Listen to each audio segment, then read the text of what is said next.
WNN. All County Healthcare, Inc. is locally owned and operated, serving the Tri-County area, Palm Beach, Dade, and Broward counties for the last 25 years. The practice of medicine is changing dramatically.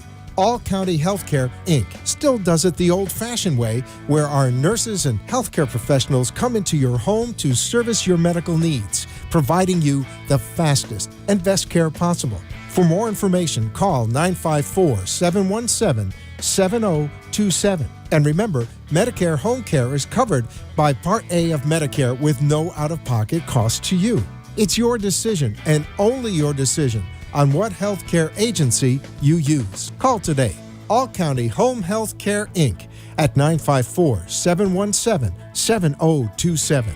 License 200999096. The opinions expressed on the following sponsored program are strictly those of the host, guests, and callers, and not necessarily those of this station, its staff, management, or sponsors. Amp2.tv presents You and Your Doctor, teaching you to live a longer and healthier life. Proudly sponsored by All County Healthcare, where people are the heart of our business. All County Healthcare is a Medicare certified agency where one call will service all your home care health needs. For more information, call 954-717-7027 or visit our website, allcountyhealthcare.com. Now, let's get informed to living a longer and healthier life. Here is your host for today's show. Hello, South Florida and beyond, and welcome to You and Your Doctor, Living Longer and Healthier, sponsored by All County Healthcare, a Medicare certified agency. You can hear us every Tuesday night from 6 to 7 p.m. here on 95.3 FM and 1470 AM, or if you missed any of the broadcasts, it will air again next Tuesday at 11 a.m. and 3 p.m. on 95.3 FM and 1470 AM right here. You can also watch us live on All County Healthcare, their Facebook page. So just type it into the search bar there on Facebook. And if you have any healthcare questions, please call 954-717-7027 and ask for Maddie. She will be happy to answer all of your questions. So thanks a lot again for listening and welcome to the show. I'm really excited to have on the show a plastic surgeon from right here in Boca Raton, which is great.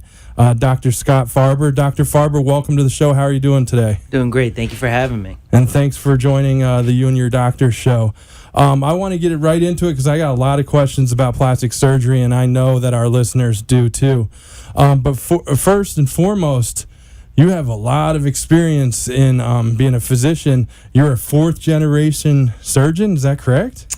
I am a fourth-generation surgeon. Wow. Medicine and surgery has been around my family a long time. And it kind of was the impetus for me becoming a doctor and a surgeon, just seeing that sheer gratitude and appreciation of helping someone during a tough time. Okay, so what kind of surgeons are in your family tree? Yeah, so my great-grandfather was a general surgeon around the time where people were trying to decide either medicine or surgery. He would deliver babies and do general medicine, and he was really the generation that started the whole surgical movement, if you will. My grandfather was a general surgeon, my father was a vascular surgeon, and now I'm a plastic surgeon. Oh, wow. So, yeah, that's a lot of different fields there. Yep. So the vascular system, general surgery, and now you're a plastic surgeon.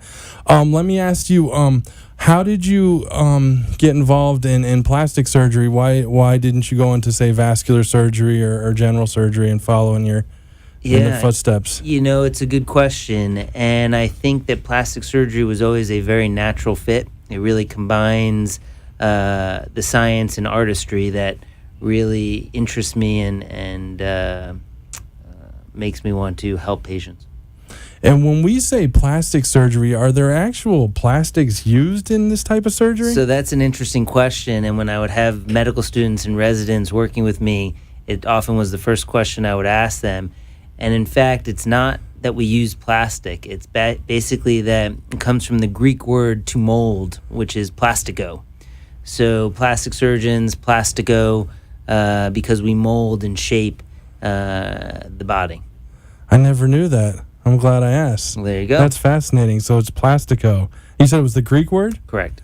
Wow. How long have you been a plastic surgeon? I've been a plastic surgeon for 8 years. 8 years. And just down here in South Florida? Yes, sir.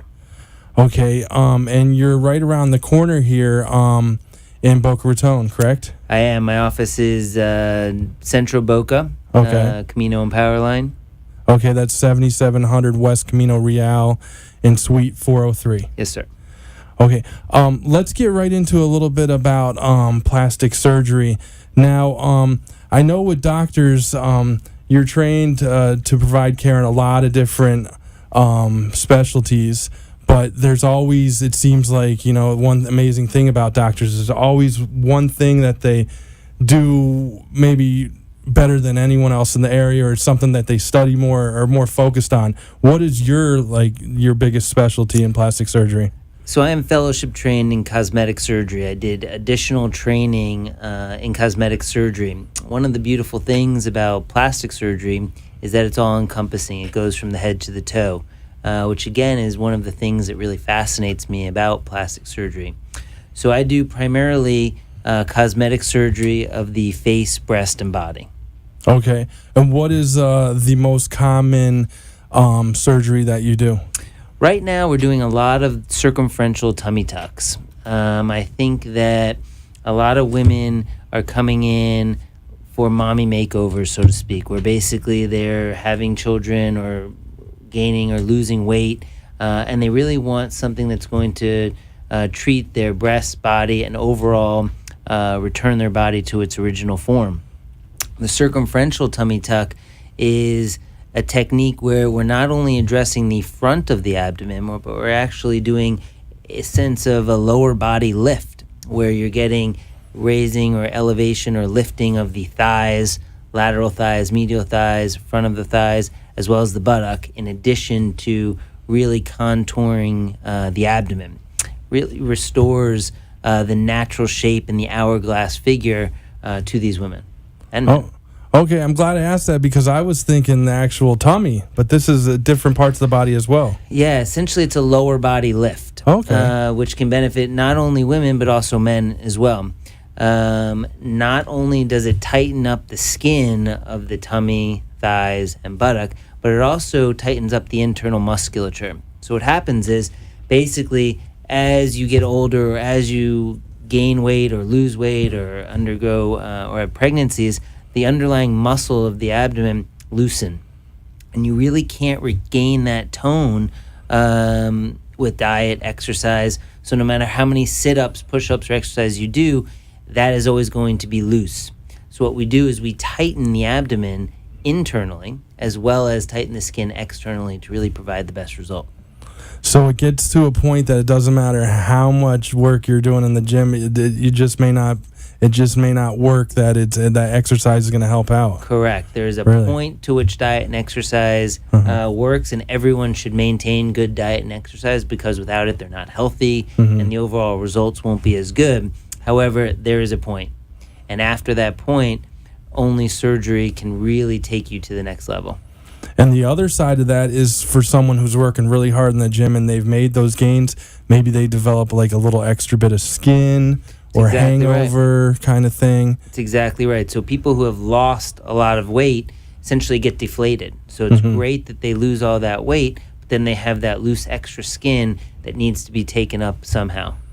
And another great thing that's going on is with bariatric surgery, how it's helping people with their health, but also after bariatric surgery, do you get a lot of cases where maybe they have the extra skin or? Absolutely. So the circumferential tummy tuck that we were discussing really was initially designed for those patients that would lose a lot of weight and have that extra loose hanging skin to really improve that tone and really take up that extra skin. What I have been doing is carrying that over to people who may not have had massive weight loss, but just to people who may have had extra skin for other reasons. So it really is a procedure that can be used in a variety of different ways to achieve the same results. Okay, and then this helps a lot with love handles as well? 100%. So not only does it stop in the front of the abdomen, but it helps with the love handles, the quote-unquote muffin top, if you will, the extra fat or skin in the back area. So it really does a nice job with the entire lower body. Now, you mentioned men before, and I got to ask you because lately I've been seeing kind of men come around. They're getting manicures now. They're getting pedicures. Are they? You said that you see men come in for this kind of treatment or surgery.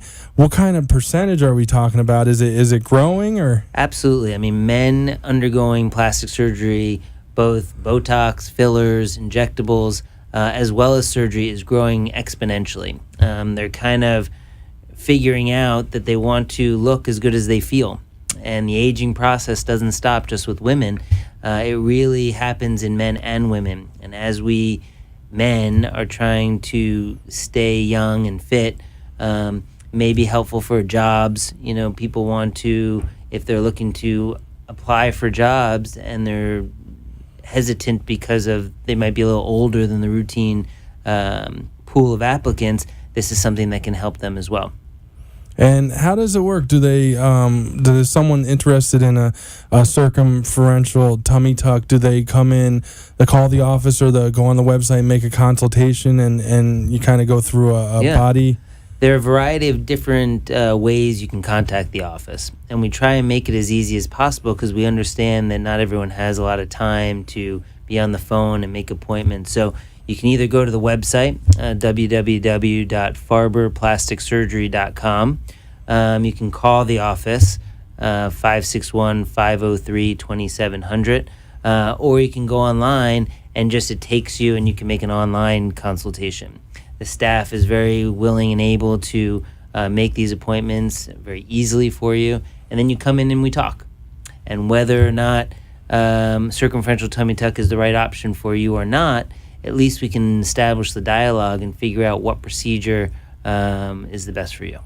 And that's Farber, Farber, and it's farberplasticsurgery.com.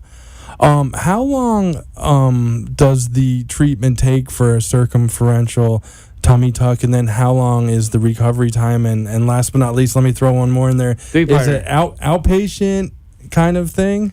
Right. So it all really depends on a case-by-case basis. I mean, it's very difficult to determine how long the procedure is going to take. It really depends on what we need to do.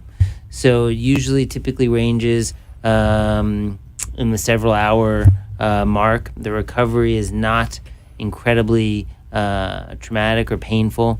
People are usually back to work within a week or two. And then... Which local hospitals are you doing these surgeries at? Yeah, so we work at Boca Regional, West Boca, and Delray Medical Center. Okay, great. So Boca Regional right down the street here from the studio, West Boca Medical Center. Correct. About 10 miles west here, and then Delray Medical Center. Everyone knows them in Delray Beach. We have a couple more minutes before the break, and since we're on cosmetic, I want to get a little bit into breast surgery. Now, because you're fellowship trained, that opens up a lot more avenues of cosmetic options, correct? Well, yeah, so it's very important to really know your surgeon's credentials. And the most important is that you find a board-certified plastic surgeon. So I am fellowship trained in both breast, body, and face. So I have a very good understanding of all of those anatomic areas. Other surgeons may be just facial plastic surgeons or ENT surgeons or dermatologists or other surgeons that may not be board-certified plastic and reconstructive surgeons. Okay, and what are some of the, not to say the word cutting edge, but some of the more advanced treatments some of the more new treatments that are available today for breast surgery? Breast surgery, there is a certain degree of normalcy and routineness that we do with breast surgery. However, the newest techniques involve the implants. They're very safe. They're cohesive gel implants where they cut them in half and they could be like a gummy bear. Okay? So they don't leak out. They really maintain their shape and form. The other more sophisticated techniques that we're using involves dermal matrices or mesh products that actually act as an internal bra to help support the implant so that there is a lot less stress on the skin. Okay, and now are you also doing these type of surgeries in like breast reconstruction sense, maybe for someone who's had cancer? They're definitely done for breast reconstruction as well. In fact, most cosmetic treatments start in the reconstructive side. So we use them for reconstructive surgery. We figure out what works and what really gives us the best results, and then we take that over to the cosmetic side. And how does that work during a mastectomy surgery? So the surgeon comes in and does his part, and then you're brought in immediately, or is it down the road that they maybe come back to you when they've made the decision to have a reconstruction? Yeah, it basically can be either. Okay. Breast reconstruction can be done on an immediate basis or a delayed approach. And it really is, again, a case-by-case basis in terms of the other aspects of the disease or what the situation is in terms of the reconstructive results.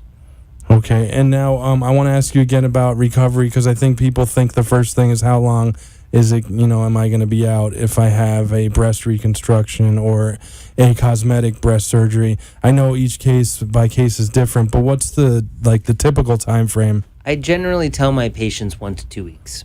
So the majority of my procedures, patients are back in action in 1 to 2 weeks.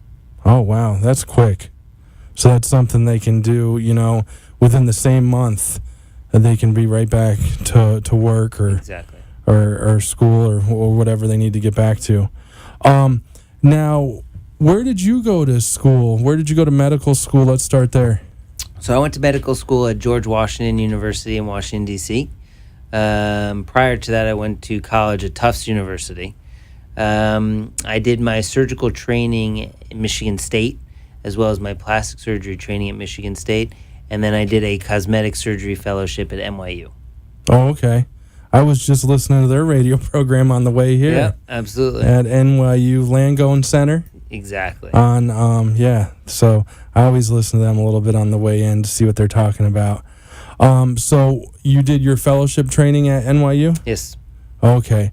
And what brought you down to South Florida and I guess right here in the Boca Raton area? So I grew up down here in South Florida. I went to high school and all my schooling at Pinecrest. Oh, nice. So I really enjoyed it down here. I think the people were kind and compassionate, and I wanted to bring my family and raise my family down here. Nice. Now, Pinecrest, is that in Fort Lauderdale? Yes. Okay. Yeah, that's not too far from here. And now this brought you to the Boca Raton area. You mentioned your family, immediate family right here in Boca Raton? Mm-hmm. Okay, nice. What do you think of the area? I love Boca. I think that it's definitely up and coming. I think that we have a beautiful downtown area that's booming. The Boca Art Museum is wonderful. The new buildings and the restaurants and the culture. I think it's really an exciting place to be now. And the medical community, there's a little bit of everything here from all different hospital networks. The medical community is top-notch. It seems that all of the specialists that may have been in a big city before or to train understood that Florida and South Florida lifestyle was incomparable and decided to move down here. So yes, so even though we are maybe smaller than a metropolis such as New York or LA, it is top-notch medical training. And let's talk a little bit about age range of patients. When you were saying about the Boca Raton area, I'm thinking baby boomers, but then, with men who are, maybe needing to get that, kind of once-in-a-lifetime job that we were talking about before and want to have that look. I mean, what age range of patients do you treat? My patients literally span from 5 years old to 95 years old. Oh, wow. So really, that's another great thing about plastic surgery is that there is such a wide breadth and depth of practice that really is fascinating. Yeah, I don't see pediatric plastic surgeons, so you actually treat from 5 years old up. Yeah, so when I first came to town, I did something where we started a laceration service where patients can call us if they have a laceration or if their child has a laceration, and we can repair it in the office or at the time so that they don't have to go through the trauma or the length of time of an ER. And they get me, a plastic surgeon, doing the repair. So it's a lot more comfortable for the child. The results are good, and it's really very easy for the families.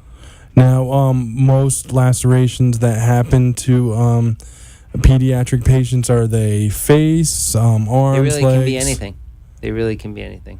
And this is important because at that age, obviously the parents don't want them to have a lot of scarring, because that can be something that can cause a lot of issues, with all that we've heard about, maybe like with bullying or something, or so that kind of road. Yeah, so we're always concerned about scarring, and plastic surgeons are trained to repair lacerations in the best aesthetic way possible. Wow. I actually, I'll tell a quick story. I had a family member who was actually attacked by his dog, and I found it fascinating that in the ER, a plastic surgeon was called in to repair all the dog bites on the arms. So that's something that... it's a nice thing for the community. Yeah. I think that we all have to do our part to help the community and really make people be happy that we're here. So that's what I like to do to make people proud of where they live. Okay. Now, let me ask you, since we didn't get to talk too much about the face. Yeah. What kind of what's the most common plastic surgery that you do on the face? So again, and I'm reiterating the fact that it's very important to make sure that you see a board-certified plastic surgeon, plastic and reconstructive surgeon. Very prevalent today is Botox and fillers. So Botox is a way to get rid of a lot of the wrinkles above the forehead, above the eyebrows, between the eyebrows, and the crow's feet next to the eyes.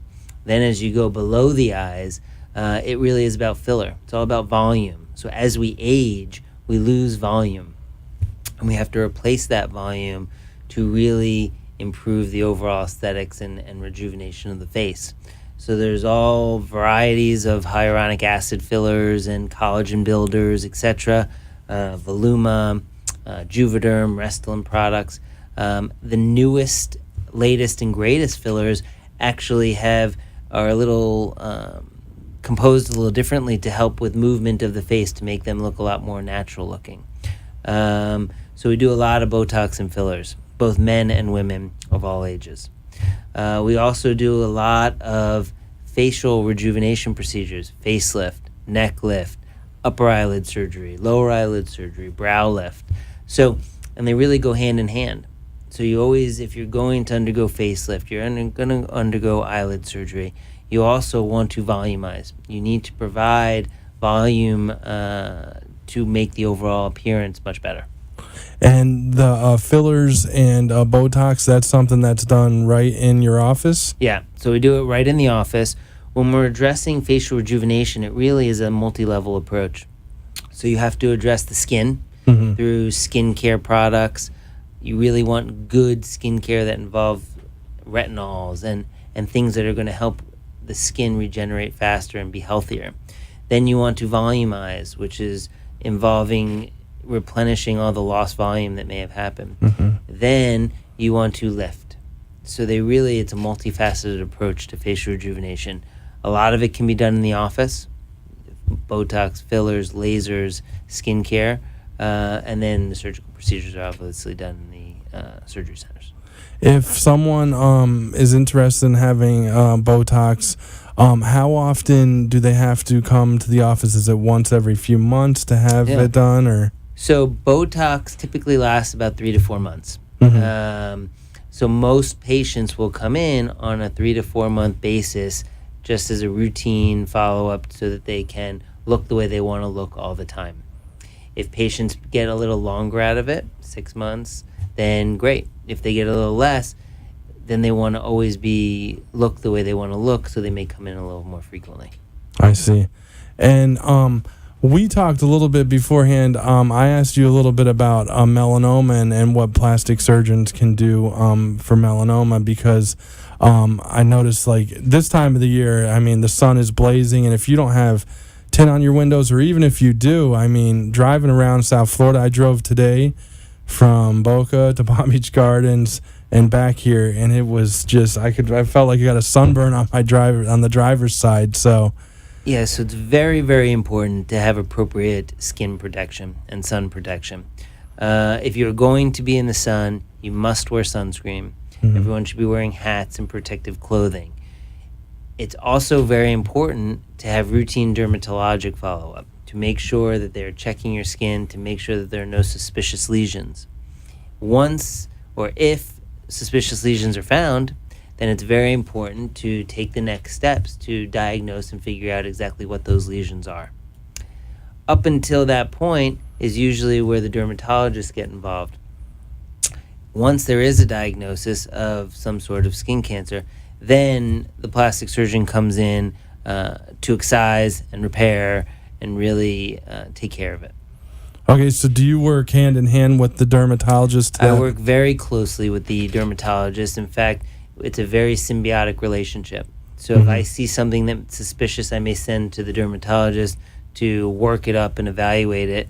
Or similarly, if they see something or biopsy something that they don't like, they will send it to me to excise. Okay. And where do you most commonly do surgeries for melanoma? Is it face, arms, or skin cancers in general, I should say? It really can be anywhere. Really? It really can. We see a lot of it in the face, especially plastic surgeons see a lot of it in the face. A lot of times, other specialties will take care of other parts of the body and then send the face to the plastic surgeons. But melanoma involves a little more larger excisions and reconstruction, so we usually see those, and they can be anywhere on the body. And then your job is to actually remove it from the body. So you said excise, so that's something so it's cut out of the body. Correct. But then your training allows you to maybe work on so there's not as big a scar or that kind of thing. Well, once the excision takes place, then the plastic surgeon does the reconstruction to reconstruct that defect to make it look as though it wasn't there. Unbelievable. Well, we ripped through a lot of different topics. I want to give out your info again. We're here with Dr. Scott Farber, plastic surgeon, right here in Boca Raton. The website is farberplasticsurgery.com. Spells his last name Farber, so plasticsurgery.com. And the number 561-503-2700. Yep. Right here in Boca Raton, 7700 West Camino Real Road in Suite 403. So really just a few miles here from the studio that we're talking in. One last thing I want to tackle in terms of plastic surgery is that hear the term Mohs a lot, M-O-H-S. Is that something that you're involved with? Yeah, so Mohs surgery is a specific dermatologic surgery that Mohs surgeons or dermatologists perform. Now, we talked a little bit about melanoma, and the reason melanoma is a significant disease is because it can metastasize. Squamous cell cancer or basal cell cancer or other forms of skin care that don't metastasize as often. Typically, Mohs surgery will be used to excise those basal cells or squamous cells in areas of cosmetically sensitive parts, such as the eyelid, the ear, the nose, the lip, anywhere on the face. So if you have a lesion that really cosmetics and is of the utmost importance, Mohs surgery is a technique that allows you to excise these lesions and looking at the specimen under a microscope so that no additional tissue is taken, only the tissue that you want to take. Melanoma requires usually a larger margin of normal tissue, so it's not as frequent that we will do Mohs surgery with it.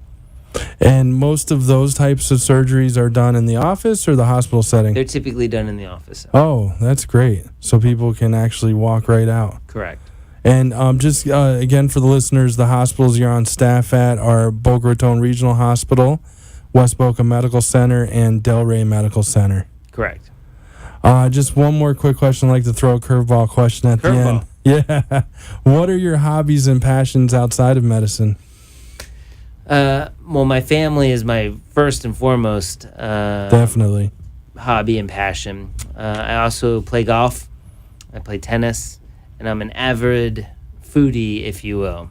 So, okay. You're in the right spot. It's absolutely true. I like to cook, and I unfortunately also like to eat. So. Yeah, you get out to these restaurants in Boca Raton, Delray, and Fort Lauderdale. Absolutely. Boy, we're in a great area for that.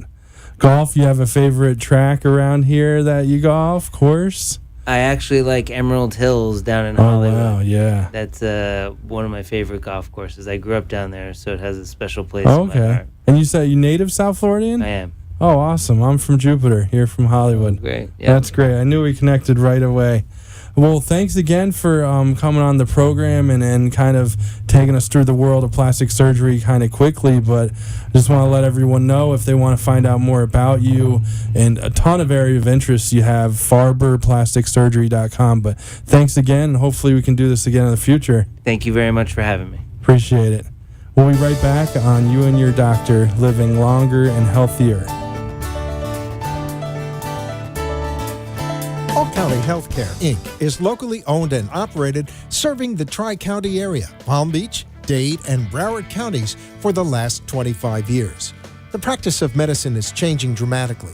All County Healthcare, Inc. still does it the old-fashioned way, where our nurses and healthcare professionals come into your home to service your medical needs, providing you the fastest and best care possible. For more information, call 954-717-7027. And remember, Medicare Home Care is covered by Part A of Medicare with no out-of-pocket cost to you.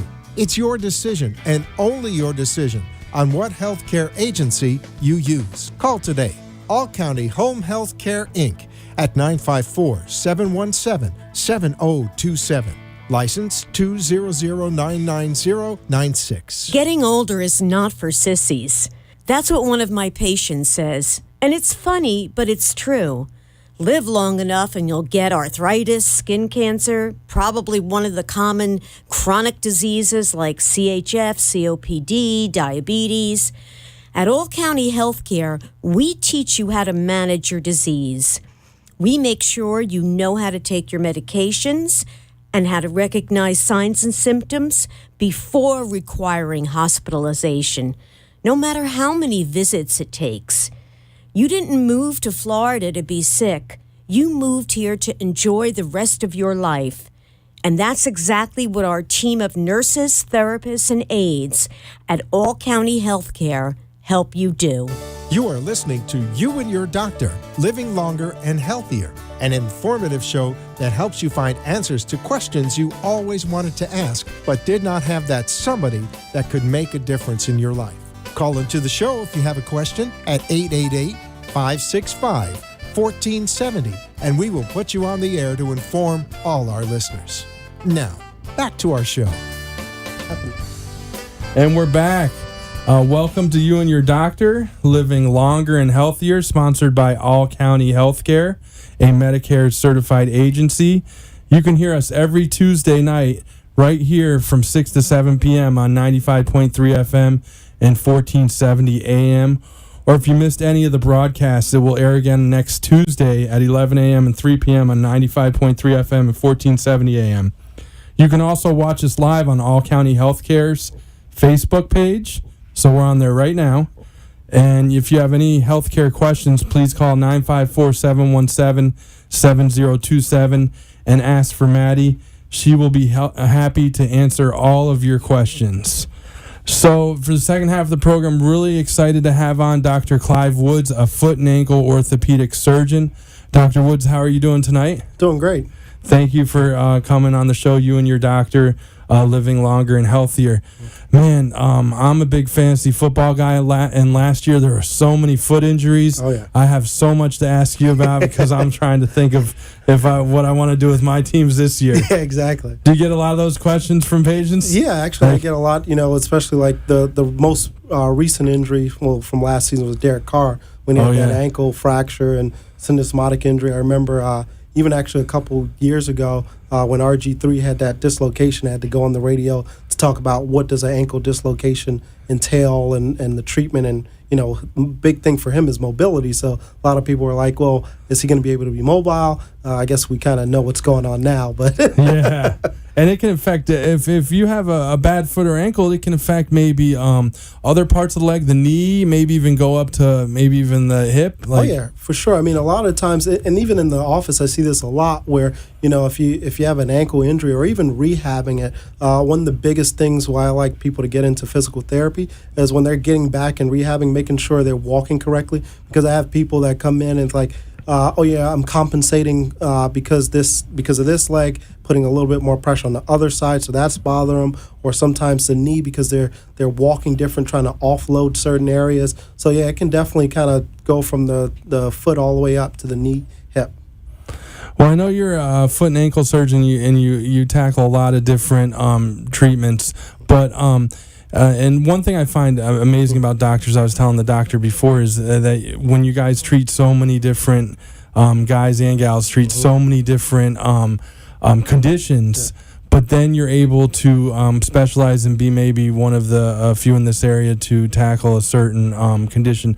What is your main specialty? So my main specialty is orthopedic foot and ankle surgery, and what that kind of entails is anything from fracture care of the ankle to reconstructions of, if someone had any kind of flat foot deformity, ankle replacements. I do bunion, hammer toes. I also do neuromas. That's the reason why I kind of like foot and ankle, because it's not just, the replacements. It's not just fracture care. You can do soft tissue, Achilles tendon tears. So you kind of encompass all of orthopedics, but it's mostly focused on the foot and ankle. Let's stay on Achilles for a second. I never knew foot and ankle surgeons actually treat Achilles tendon issues. Yeah, for sure. We definitely do a lot of Achilles. Actually, I have one tomorrow. And the thing about Achilles is that a lot of the times back in, a couple of years ago, a lot of the Achilles surgery, we do that open. And what I mean by that is a larger incision. And the main thing with Achilles repair is wound complications. But, a lot of times when you fix this, the chance to re-rupture is less. Nowadays, now what I'm doing is minimally invasive Achilles repair. So it's done through a small incision, transverse incision, approximately 2 centimeters and 2 stab hole incisions. So wound complications are down. In addition to that, before you could not step on an Achilles repair for about 6 weeks. Nowadays, with this new technology, in 2 to 4 weeks, you're able to put some pressure down, walking in a boot with a little bit of lift to offload the Achilles. So with the technology now, people are getting back a lot faster. Yeah, so a great case. They're back in half as much of the time as they used to be. Yeah, for sure. Out for the Achilles injury, I should say. Yeah. Now, the Achilles, does it come up from the heel and move up the back of the leg? Yeah, so where the Achilles inserts on the heel, or what we call the calcaneus, and then it kind of blends into the calf muscle, which is the gastroc and soleus. And with the Achilles, there's so many different. It's just not ruptures, because I do a lot of Achilles things. So meaning like you can have the normal Achilles rupture from the weekend warriors. You go out on the weekend, you play some basketball, then you feel like someone either threw something in the back of your leg or kicked you, and you're looking around, and usually it's a Achilles rupture. And then I also have patients that have just wear and tear of the Achilles tendinosis. You can get Achilles tendonitis. You can even get problems where the Achilles inserts right into the heel. So I also do a lot of surgeries for that, sort of that insertional Achilles pain. Okay, and then the Achilles now, I've heard that it can, when it ruptures, it can be a very excruciating pain. Oh, yeah. Have you heard that from your patients? For sure.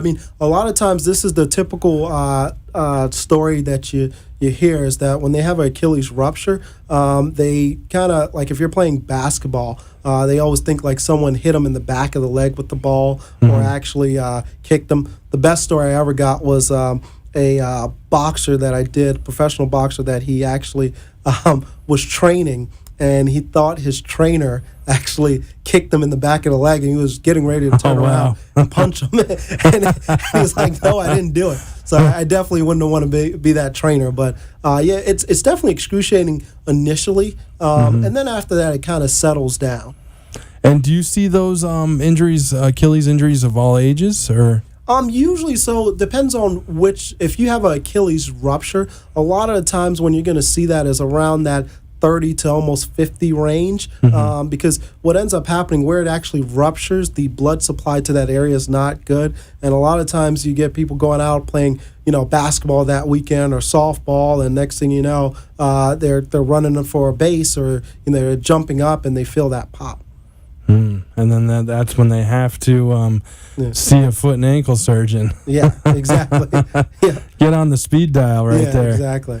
Now, going back, because I got to get a little insight in my fantasy football world. Okay. So a big thing last year was turf toe. Yes. What actually is turf toe? So what turf toe is, on your actual big toe, there's a structure called a plantar plate that kind of, in a sense, holds that bone and that joint together. And so, yes, you have flexibility in your big toe, but what it allows you to do is kind of get that push-off power.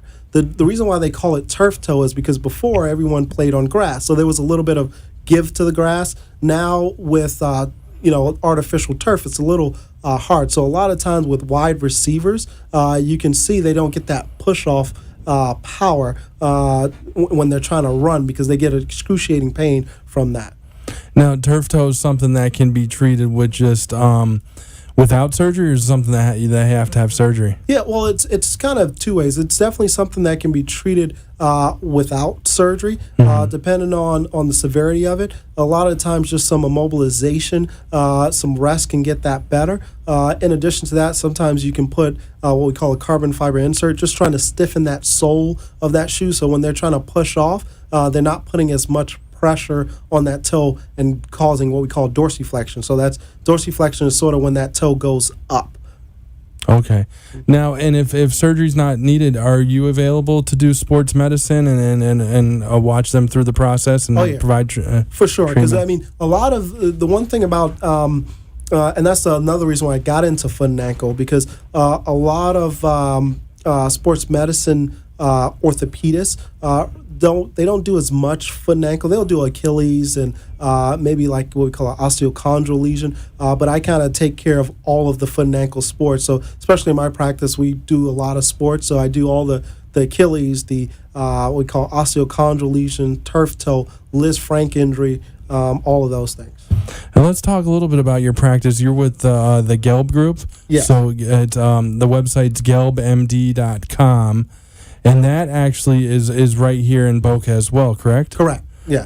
Okay, so tell me a little bit about the practice. They had a great website. I was on it before. I got a ton of info on you. I thought it was really easy to use. So I think that's what people are looking for nowadays. Exactly. A lot of people are making decisions off of videos and websites, so it's important to get good information out there. For sure. In our group, it's myself and Dr. Gelb.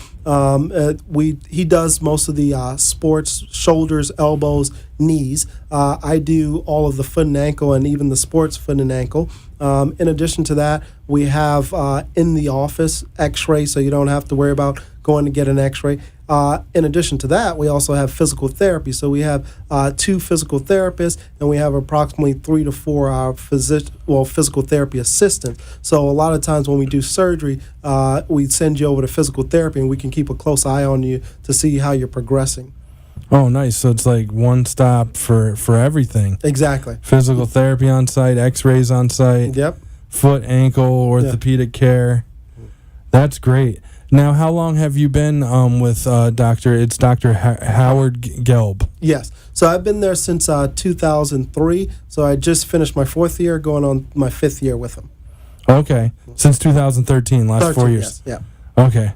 Just want to make sure. That's great. So you're right here in Boca Raton. What hospitals are you on staff at? So I'm on staff at West Boca Medical Center. In addition to that, Northwest Medical Center. And I also operate out of a surgery center called Park Creek Surgery Center. Oh, wow. 3 different ones. Yes. And then also available in the office as well for for consultations and treatment options that don't require surgery. Correct. Like maybe a turf toe or something like that. I want to ask you also, you talked a little bit about ankle, but we didn't really get into it, and I know that is a huge part of your practice. Yes. Now, starting with ankles. Now, I know the most common in my experience with ankle injuries were for the ankle to turn inward like this. Can the ankle also turn the opposite way and be a sprain or a break? Yeah, definitely. You can definitely, what we call that motion is the typical way that someone sprains their ankle is inversion. So that's the turning in. But also you can evert it. A lot of times people have inversion injuries, which ankle sprains are one of the most common things that you'll see in the ER, and I treat a lot of ankle sprains. And the one thing I do with ankle sprains, especially being a foot and ankle surgeon, a lot of times I get people going into, let's say, the ER or something like that, and they get this ACE wrap, and then they come to me 6 weeks, 8 weeks later, and like my ankle still hurts. Usually for ankles, a lot of times I kind of mobilize them and get them in a boot for about 2 weeks to get it to calm down. Then I get them into a lace-up brace, and we also go over some physical therapy things to get them back into playing whatever they do. The other thing that, like we were talking about with the actual Achilles repair, there's also new things that is going on with a actual ankle instability. So a lot of times ankle sprains don't require surgery. However, if it does not heal back correctly, meaning a little stretched out, or if it doesn't heal and the ankle's constantly rolling, that can be a bad problem where people get arthritis. So what we actually do is reconstruct those ligaments. In addition to that, there's a technique where we use an implant called an internal brace, which nowadays what that does is it's a actual suture that's pretty strong. And before, we would have to cast you for 6 weeks so the repair doesn't stretch out. With this internal brace, once you put that in there, you get literally, if I wanted to, in 2 weeks, can get you walking in a boot. Funny thing is, I have one of my patients now that I actually play golf with, and she comes in and she's walking, and at 6 weeks I see her at the golf course, and I'm like, I don't think I cleared you, but she says she feels great and she's swinging the driver, so that's good. Well, that's got to be great to see. Yeah. I mean, you didn't want to see her out there already, but yeah. But that's a testimonial to the care you provided, though, and in a way, so it's good in. Yeah, so those are some treatments for, I guess, stretch ankle ligaments that you were talking about. So that's not actual broken ligament. That's something that's stretched, in some cases broken with the internal brace. Yeah. So what this is so what I'm talking, I also explain a lot, because a lot of times I get patients that come in and say, oh, the doctor said my ankle was sprained, but it was torn. Usually what an ankle sprain consists of is 3 grades. One is ankle sprain, grade 1, which is it's kind of stretched out. Grade 2 would be a partial tear, and grade 3 would be a complete tear. So a lot of times those complete tears, the grade 3s, or sometimes may require surgery in the future if they have chronic ankle instability where the ankle continues to roll. Now, if that happens to one of the listeners or even myself, would the best thing to be do still obviously get to the emergency room or a foot and ankle surgeon? Yeah. But if you can't get right away, is ICE still the acronym ICE, compression, elevation? Is that something still you recommend if you can't see someone right away? Exactly. So that if they're not able to get in to see me or get to the ER, that would be the first thing that I would tell them to do. So you want to ice, compression, elevate, and even try and do a little bit of mobilization. So it's that what we call RICE therapy. And then now, do you also are ankle fractures common too? Oh yeah, for sure. I do a lot of ankle fractures. And you see them a lot in the ER coming through, and I also have a lot of people that refer me ankle fractures. A lot of the times, depending on what type of fracture it is, because there's a whole classification for different type of ankle fractures. Some can be treated non-operatively, meaning just casting or replacing in a boot when they have like a simple just fibula fracture. But when they have 2 of the bones kind of broken and the joints kind of out of place, those usually require fixation. Okay, but there are some options that non-surgical options for ankle fractures. Well, that's good to know. Mm-hmm. Definitely. We're here with Dr. Clive Woods, foot and ankle orthopedic surgeon, located right here in Boca Raton. The best way to get some more information about Dr. Woods is gelbmd.com. That's GELBMD.com. His partner is Dr. Howard Gelb, who is an orthopedic surgeon as well. And you said treats shoulder. Yes. So what he does is he's fellowship trained in sports medicine. So he does a lot of shoulder injuries, elbow injuries, knees, hips. In addition to that, he'll hip replacements, knee replacements, so ACL injuries, so all of the sports injuries. Nice. Wow. You have a great practice there. Now, we talked a little bit about Achilles. We talked a little bit about the ankle. Now, another part of the foot I think that's commonly, injured is maybe the top of the metatarsals. Is that a common injury? Because I know when I played basketball, I fractured the fourth metatarsal, I want to say. So a lot of times with the metatarsals, that's the one that can be treated non-operatively if it's a single metatarsal. It really also depends on the displacement of the fracture. Other things that can kind of lead you to operative treatment is if you have multiple metatarsal fractures. One of the bigger ones that everyone talks about is what we call the fifth metatarsal. So we call it Jones fracture, and that's one that everyone just was talking about with Kevin Durant, and everyone's like, well, now it's sore. The problem with Jones fracture is the blood supply in that specific area is not good. So it takes a very long time to heal. So let's say if your fourth metatarsal fracture may have only taken 6 weeks or up to 8 weeks to heal. Well, these Jones fractures can take 12 weeks or even sometimes longer.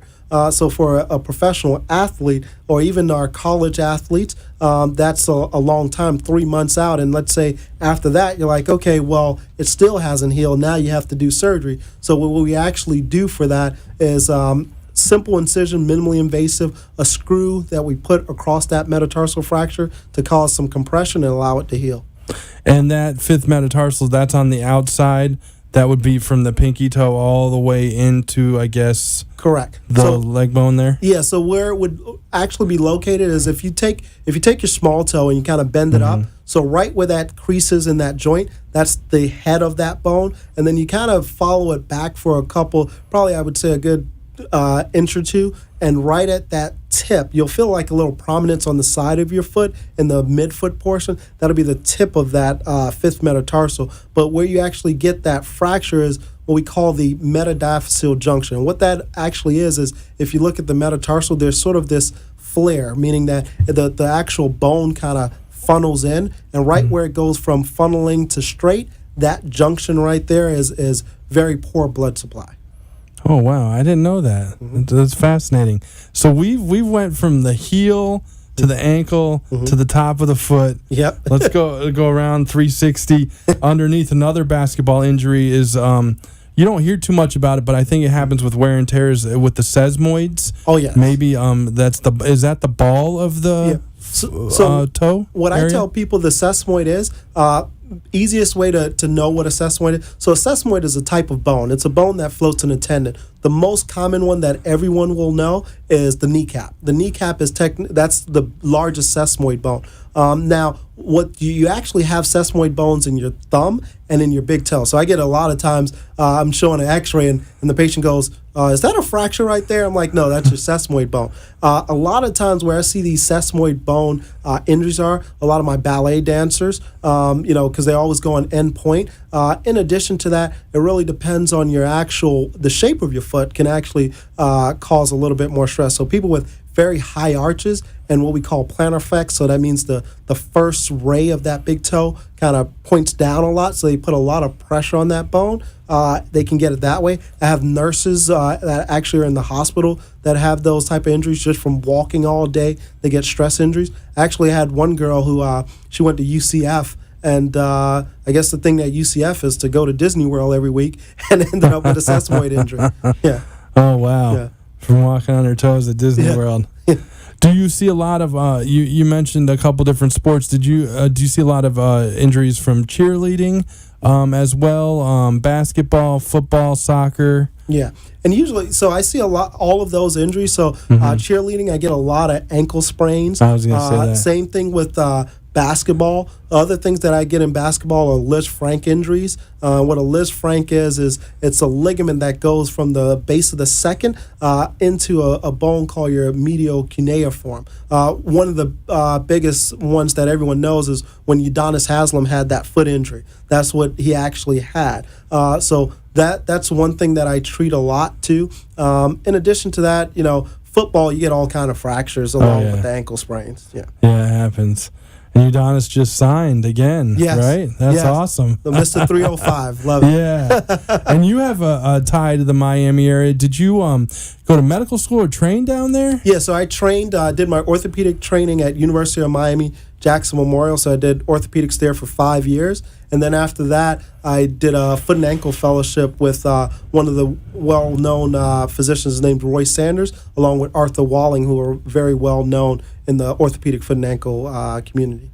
Wow, and did you work with the University of Miami sports programs? Yeah, so when I was down there with Dr. Lee Kaplan, I did a lot of work with him at the football games with the University of Miami, also the basketball team. We would also help the women's soccer team, women's basketball. So we were kind of everywhere with the University of Miami and also with the Marlins at that time too. Oh, wow. Two great programs. Are you a Hurricanes or Marlins fan, or what's your team? So my team is, that was the weird. I am a Miami fan, but I went to Florida State, so that kind of took over. So I'm a big Florida State fan, and I love Dolphin and Heat. That's okay. Yeah. Well, that works. Yeah. We'll allow that. Yeah, definitely. Do you get down to? Is that something that you do during the season? Get down to a few games? Oh yeah, for sure. I'm always at the Dolphins game. I grew up right by the stadium where I can literally go and lay on my mom's truck, and now I can't see the jumbotron because they covered it. But back in the days when I was a kid, that's what I would do. Wow, that's fantastic. I've been a Dolphins fan since day one. Did you grow up down here? Yeah, I grew up in Miami Gardens. Went to Miami Carroll City Senior High. Okay. Big football team. They just won the state championship, so that's good. That's awesome. Congratulations. Now, I had two doctors on tonight. Both were Florida natives. I'm a native. I'm from Jupiter. That's really neat as well. Lastly, what are your areas of interest outside of medicine? Do you play a lot of golf? Yeah, I play a lot of golf. That's my passion there. Perfect. Thanks again for coming on the show, Dr. Clive Woods, gelbmd.com. I'd like to interview you again in the future. Thank you. All right. Appreciate it. Thank you. Bye.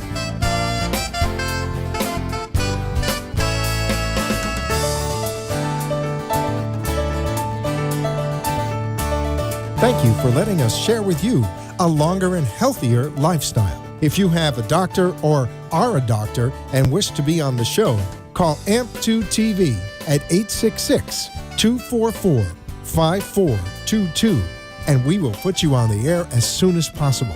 Tune in next week for more information on living longer and having a healthier life. The opinions expressed on the preceding sponsored program were strictly those of